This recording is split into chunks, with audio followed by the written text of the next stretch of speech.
नमस्कार। नमस्कार। चलिए आज हमने सीखा फोटो हेलोजिनेशन क्या है सर।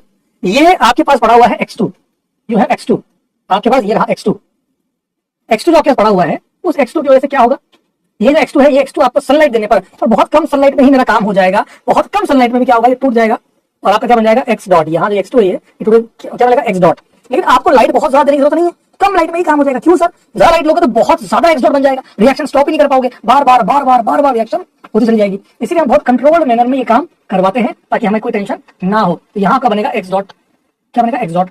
अब X डॉट बनने के बाद ये जो X डॉट बना आपका, ये X डॉट आपका रिएक्ट करेगा इस H के साथ।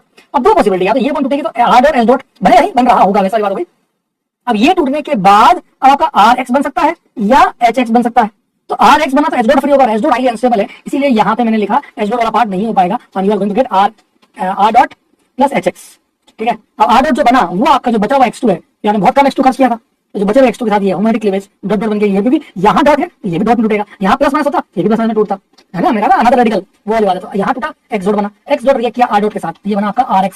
क्या बना बेटा RX, क्या बना ये RX, और X डॉट आपका फ्री हो गया, और ये X डॉट वापस से X डॉट आ गया। तो चेन रिएक्शन हो जाएगी। आप बिंदास की किचफ लगा लेना, लूप बन चुका है, चेन रिएक्शन हो जाएगी। और आपका अब जो बच गए कुछ मॉलिक्यूल जो लास्ट में बचेंगे वो R डॉट के और X डॉट के बचेंगे। इनकी तीन पॉसिबिलिटी आपको लिखी है, R डॉट X डॉट और R dot X dot, RX X2 RR। इसीलिए ऐसा कहा जाता है, एनसीईआरटी में लिखा है कि RR as one of the product is obtained. Why, reason ये है जो मॉलिक्यूल कुछ मॉलिक्यूल R डॉट आपका बच गया होगा, R डॉट जो बन गया होगा वो RR बना लिया होगा। और यही आप देखिए ये पूरा detail mechanism photo halogenation, R dot RX plus HX X dot बना, पूरा जो मैंने आपको सिखाया एज इट इज यहाँ लिखा हुआ है। और X डॉट पे चार पॉसिबिलिटी है, FCl BRI। अब FCl BRI के अंदर अगर ढंग से देखें तो FCl BRI के अंदर ये चारों FCl BRI की अगर हम बात करें तो इन चारों के अंदर सबसे कम स्टेबल है F डॉट। क्यों, साइज छोटी है, साइज छोटी है तो डिस्पर्जन फैलाव बहुत कम होगा, आई में डिस्पर्जन बहुत ज्यादा होगा और स्प्रेड बहुत ज्यादा होगा डॉट, इसलिए बहुत स्टेबल है। और F डॉट सबसे अनस्टेबल है, F डॉट बहुत जल्दी रिएक्ट करेगा, इसलिए रिएक्शन एक्सप्लोसिव होती है। और वही I डॉट की रिएक्शन बहुत लीस्ट रिएक्टिव होता है, रिवर्सिबल होती है। उसी रिवर्सिबिलिटी को कम करने के लिए हमने दिखाई, देखो हाईली एक्सोथर्मिक एक्सप्लोसिव फ्लोरिनेशन और आयोडाइजेशन लीस्ट रिएक्टिव है, रिवर्सिबल। इसीलिए हम HI जो बनता है ये हम आगे सीखेंगे कि भैया इसी की रिवर्सिबिलिटी को हटाने के लिए हम रिएक्शन को फॉरवर्ड ले जाते हैं। और फॉरवर्ड ले जाने का एक ही तरीका है कि आप प्रोडक्ट को या तो गैस बना दो या प्रोडक्ट को पीपीटी बना दो, गैप कर दो, मिला के प्रोडक्ट की कंसंट्रेशन को कम कर दो। तो HI को हम ऑक्सीडाइज कर देते हैं I2 में, तो I2 हमारा बढ़ रहा है, मतलब रिएक्टर बनने लग जाएगा और प्रोडक्ट कम हो जाएगा, तो रिएक्शन पूरी की पूरी फॉरवर्ड भागेगी।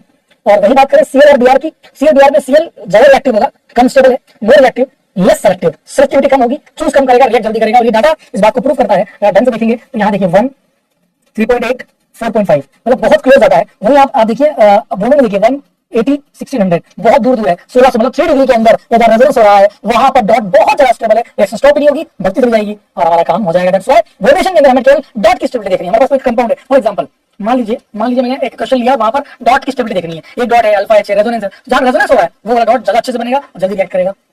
और वही केस में हमें बार नंबर ऑफ H के साथ मल्टीप्लाई करके चेक करना पड़ेगा कौन सा वाला आंसर मेजर आएगा।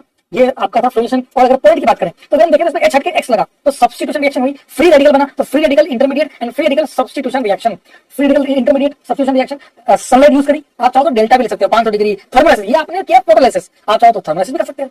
और F2 बहुत जल्दी रिएक्ट करेगा बिकॉज़ एक्सप्लोसिव है, फिर कम क्योंकि स्टेबिलिटी बढ़ेगी डॉट की। ये क्या है सर, ये जो लिखा है आपने, ये काइनेटिक आइसोटोपिक, ये क्या लिखा है काइनेटिक आइसोटोपिक। मतलब अगर मैंने इस रिएक्शन में अगर H की जगह अगर मैंने यहाँ ये H की जगह D लगा दिया, तो आप सबको पता है कि कार्बन H और कार्बन D में D वाला भारी है तो बॉन्ड तोड़ना थोड़ी मुश्किल है, CH को तोड़ना बहुत आसान है, इसीलिए CH बॉन्ड को तोड़ना आसान है। इसी रीजन से RH वाले में जो है वो रेट थोड़ी सी फास्ट होगी, बिकॉज RH वाली ये वाली जो बॉन्ड है ये बॉन्ड तोड़ना काफी आसान है, ये वाली बॉन्ड तोड़ना काफी आसान है, बॉन्ड आसान है तोड़ना, तो D वाली बॉन्ड बहुत मुश्किल से टूटेगी, इसलिए H की रेट फास्ट होगी। RDS होगा डॉट का बनना, डॉट की स्टेबिलिटी बढ़ेगी, रेट ऑफ रिएक्शन बढ़ेगी, and RR is obtained one dot, reason आपको पता है, and that is the complete halogenation for all of you. Thank you.